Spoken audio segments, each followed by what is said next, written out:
Now, we must talk about Qatar because there have been more extraordinary developments today. Yesterday, we heard that Saudi Arabia, Bahrain, the UAE, Egypt, Yemen, the eastern-based government in Libya and the Maldives had all cut diplomatic ties with Qatar. Today, Donald Trump took the credit. He said, "So good to see the Saudi Arabia visit already paying off." They said they would take a hard line on funding extremism, and all reference was pointing to Qatar. Perhaps this will be the beginning of the end to the horror of terrorism. Perhaps it will, more likely it won't. Now, the president's referring to the fact that the countries which have cut diplomatic ties with Qatar say that it's been funding Islamist groups in Syria. We'll get into the rights and wrongs of that allegation in a moment.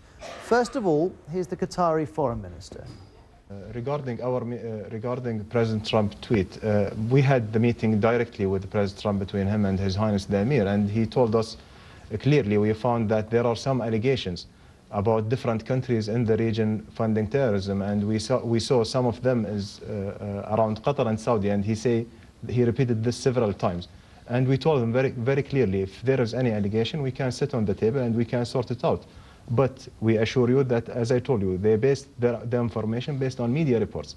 There is the intelligence community and the government-to-government relation. They all well known about the relation between Qatar and the cooperation between Qatar and the United States. There is no any single evidence that the Qatar government is supporting radical Islamists. Well, Qatar may have been surprised by Donald Trump's tweet because the US is one of its allies, and in fact, America has a large military base there. You can see it on the map close to Doha. Max Fisher from the New York Times posted earlier the apparent ease with which Trump dropped Qatar with no show of trying to solve problems with them directly sends a scary message to allies. Well, let's pick up the story with the BBC's Barbara Plett-Usher, who is live with us from the State Department. Barbara, what to make of this? Have the people at the State Department backed up what the president said on Twitter? Yeah, they're in an awkward position, Roz, as they are at the Pentagon, and neither there nor here have they actually necessarily supported President Trump's tweet, but they haven't challenged it either. They've essentially gone back on talking points from before. So at the Pentagon, for instance, the spokesman said he once again commended Qatar for its commitment to regional stability, which they've said in the past. He said there was no talk about moving any air operations and that there hadn't been any effect on air operations so far. And here at the State Department, the spokeswoman has just said, Qatar has made advances in cutting off finances to terrorism, and she mentioned some specific things like more stringent control on banks. Again, things the State Department has said before, but she said it needed to do more. And when she was asked, well, do the Saudis also need to do more because they have also been accused of terrorist financing, she said she wasn't going to comment. So they were walking quite a fine line here because the president has really put himself forward in backing this Saudi-led move against Qatar and saying it's a good thing, whereas the rest of the U.S. government is very deeply invested in working with Qatar. Well, let's pick up on that last point you make, Barbara, because if you've got 10,000 military personnel based in a country, it's not easy to reverse out of that relationship. No, it certainly isn't easy to reverse it, and I don't think that it will be reversed. And what the message coming out of the Pentagon is that that isn't going to happen in terms of the air operations, in terms of the airfield, not to mention that the Qataris have invested billions in this airfield as well, in this air operation.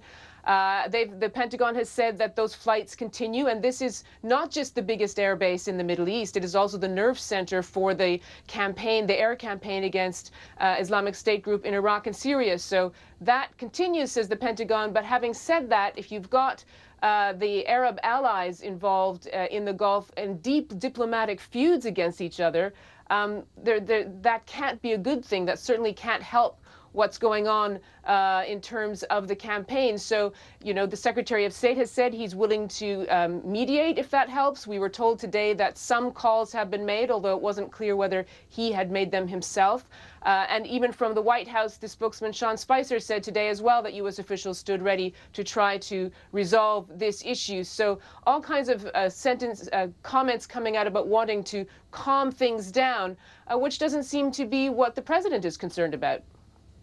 Word about the conversations you have at the State Department, because it's full of hundreds of people who are experts in diplomacy, which is often a long-winded process involving lots of meetings, very nuanced conversations and shifts in position.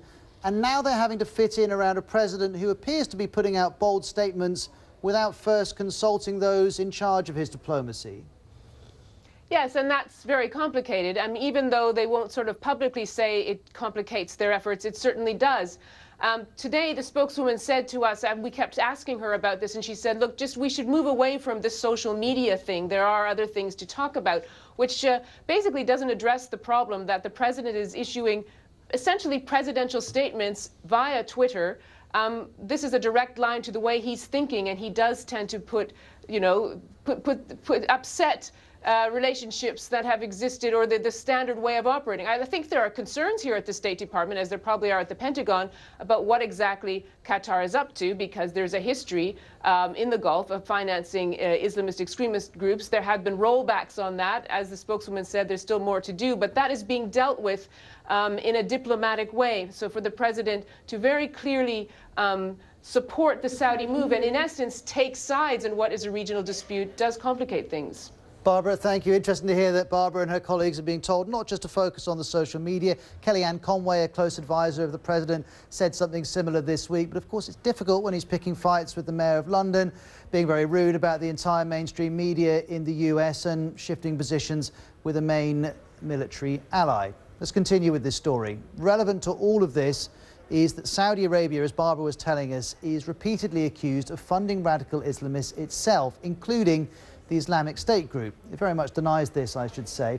This story here in the UK ties into that. The Guardian and other media outlets are focusing on a UK report that looks at foreign funding of jihadists. We know the report exists, but it hasn't been released, and it allegedly focuses on Saudi funding of jihadists. Well, today, the UK Foreign Secretary was challenged on this particular issue at a press conference. Have a look. I think I think you're making a valid point about the funding, and I can't comment on any confidential report, but you're making a valid point about the role of the other countries, governments or not, in funding, wittingly or not, in funding groups that may be responsible for terrorism, and in funding mosques where all sorts of hate-filled nonsense is being spouted, and we've got to stop that. And you're right that we've got to work with those countries to cut it out. Now, I wanted some help on assessing the evidence that Qatar and/or Saudi Arabia is funding Islamist extremism. We turn to Sebastian Usher, Middle East editor with the BBC World Service. Yes, they fund Islamists. Qatar has tried to parlay its huge wealth to influence across the region and around the world through funding a lot of groups in the Arab world, most notably the Muslim Brotherhood. Now, the Muslim Brotherhood has been seen historically by other Gulf countries, Saudi Arabia particularly, as one of their major enemies. They've tried to uproot them within their own countries. So the fact that after the Arab Spring, the uprisings, Qatar very much put its money on the Muslim Brotherhood, Egypt and elsewhere, angered the Saudis. For a while, that gamble seemed to pay off. Then it switched around. Egypt got rid of the Muslim Brotherhood, etc., etc.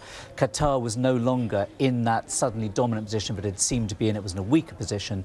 But as I say, it's funded many Islamist groups, many of the groups that are fighting in the Syrian conflict, for example. And the difficulty is, and this applies to Saudi Arabia and other groups that have been funding, other countries that have been funding groups on the ground fighting there, is that the distinction between one group that's Al-Qaeda, one group that might morph into an IS affiliate, is very difficult to maintain. So they may have been supporting groups that they consider legitimate Islamist but not jihadist groups, but then they can have alliances with jihadist groups, and if you want to, from your perception, you can put it all into that pot and say yes, they are knowingly and voluntarily supporting jihadists and even ISIS. And both Saudis and Qatar have been very much accused of this, and they accuse each other.